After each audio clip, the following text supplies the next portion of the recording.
The Flash, episódio 4. Hoje eu gostaria de começar pela nossa vilã da semana, Spencer Young, aquela moça que acabou se tornando o interesse amoroso da Nora e uma competidora da Iris no mundo dos blogs. A Spencer é uma versão de um vilão dos quadrinhos do tempo em que o Wally West era o Flash, e eu gostaria de começar por esse ponto porque essa poderia ter sido uma vilã bem melhor aproveitada, cara. Acho que teria sido legal usar esse arco dos quadrinhos por uns 2 ou 3 episódios pelo menos. Eu explico, nos quadrinhos a personagem da Spencer não se chama Spencer, e ele também não é uma mulher. É um homem, que nós conhecemos apenas como o Sr. Auerbach. Acontece que o Sr. Auerbach costumava ser um jornalista medíocre, mas que era o filho de um grande magnata das telecomunicações.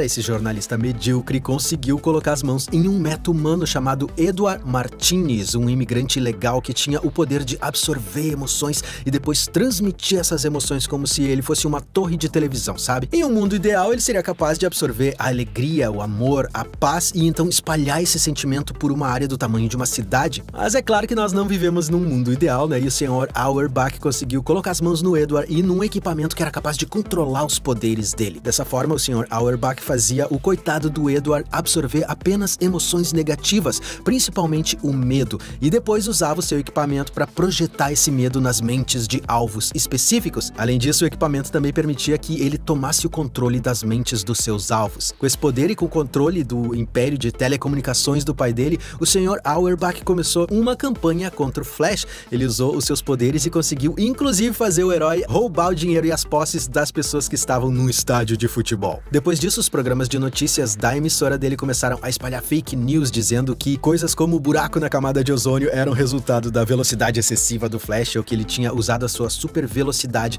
para fraudar as últimas eleições. No final das contas, o vilão que costumava usar o codinome Spin acabou conseguindo colocar a opinião pública contra o Flash. Então eu acho que se os roteiristas tivessem colocado essa história adaptada na série, poderia ter rendido alguns episódios bem bacanas, né? Com o povo contra o Flash, com as pessoas sendo manipuladas através dos seus medos. Pensa como isso poderia afetar os próprios integrantes do time Flash. Poderia ser até mesmo uma forma de trazer a Nevasca de volta. Enfim, cara, acho que eles poderiam ter explorado melhor esse personagem. Seguindo. Nesse episódio nós fomos apresentados à tecnologia orgânica meta-humana, resultado da saturação de energia escura no satélite dos laboratórios Star pelo Pensador. Esse é um conceito bem interessante, né, cara? Pode ter na série mais ou menos a mesma abordagem das células tronco aqui no mundo real, né? Que se especializam conforme a necessidade do corpo. Olha todas as possibilidades que esse conceito nos oferece. No caso do Cicada, já dá pra nós concluirmos o que aconteceu com ele, né? E o meu palpite sobre o trabalho do Cicada ser algum serviço de utilidade pública, como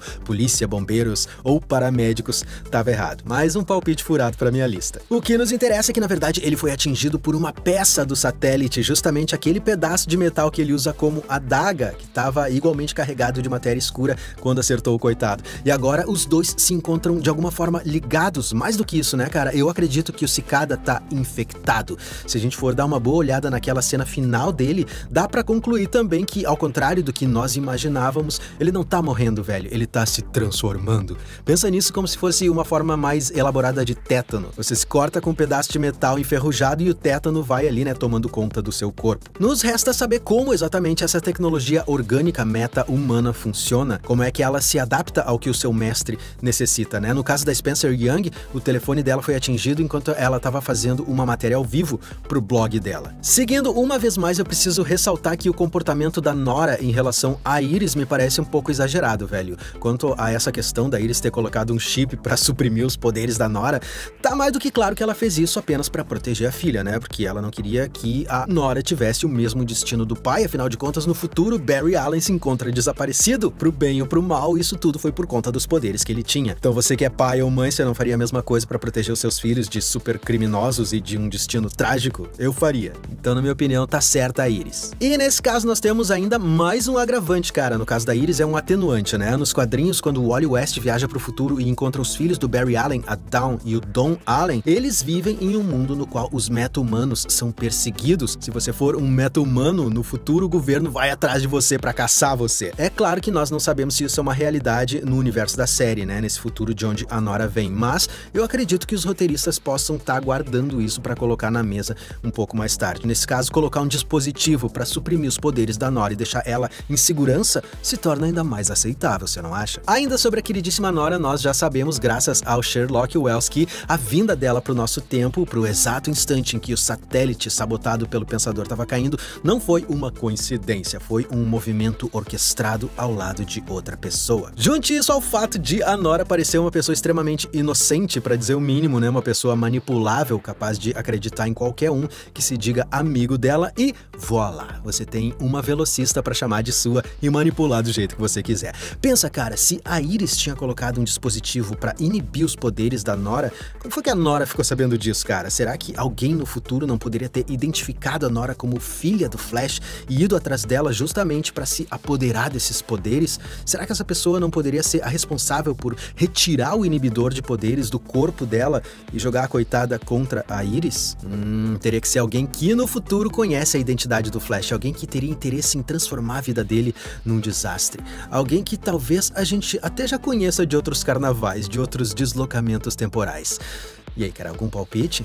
Pois é, senhoras e senhores, eu acho que Eobard Town, o primeiro e único, pode estar voltando pra série de alguma forma. Porque a história dos quadrinhos bate com o que a gente tá vendo na série nesse momento. Nos quadrinhos, Eobard Town, em uma das origens dele, aquela que eu mais gosto particularmente, era um cientista no século 25. No século 25, graças à tecnologia, o crime e os desastres naturais foram extintos. E o Eobard era um grande fã dos heróis do passado, em especial do Flash. Ele colecionava tudo a respeito do Flash, enquanto que o resto da população da Terra já tinha esquecido dessa era de heróis. Ele tinha inclusive conseguido um exemplar de uma biografia do Barry Allen que tinha sobrevivido e ainda existia no século 25, olha que demais. Ele estudou tudo o que tinha para ser aprendido sobre a vida do Barry. Ele inclusive fez cirurgias plásticas para se tornar parecido com o seu herói. Um dia, o Eobard descobriu em um antiquário a famosa esteira cósmica que o Flash costumava utilizar para viajar no tempo. Ninguém sabia direito para que ela servia, né? Então ela estava ali abandonada como sucata. O Eobard comprou a esteira e consertou, mas ele precisava da velocidade do Flash para fazer aquela geringonça funcionar. Sendo assim,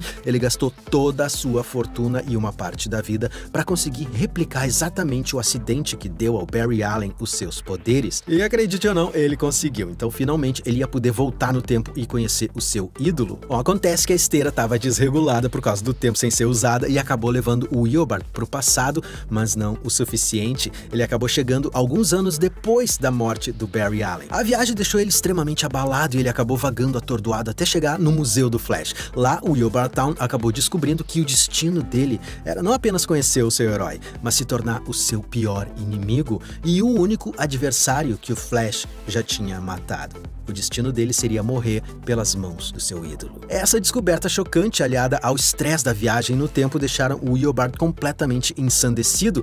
Ele então decidiu aceitar o destino de se tornar um vilão e passou a se chamar de Professor Zoom. Então, caro gafanhoto, se você se lembra do primeiro episódio dessa temporada, nós temos a Nora exatamente lá no Museu do Flash, alguns anos após o desaparecimento / morte dele.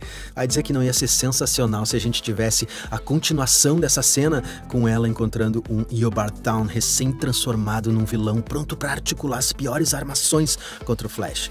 É de se pensar, né? Enfim, para registro, a cara de satisfação da Caitlin quando ela acertou aquele soco no plexo solar do Sherlock Wells foi impagável. A Caitlin é a melhor. E em segundo lugar, em matéria de momentos engraçados nesse episódio, né, nós temos o Barry jogando softball, que também é impagável. E é justamente esse jeito dele, né, que faz o personagem ser tão querido pelo público. Bom, cara, os mistérios continuam se acumulando e nós continuamos ligados em cada pista, mesmo que ela nos leve a dar com os burros na água. Por hoje era isso, espero que você tenha gostado do vídeo. Não esquece de compartilhar ele com seus amigos, se inscreve aqui no canal e ativa o sininho pro YouTube avisar você sempre que tiver vídeo novo por aqui, certo? Eu também queria convidar você para se inscrever lá no meu Instagram, para você conhecer um pouco mais sobre o outro lado da minha vida como vocalista de uma banda de eventos. Cara, uma vez mais, muito obrigado e até a próxima!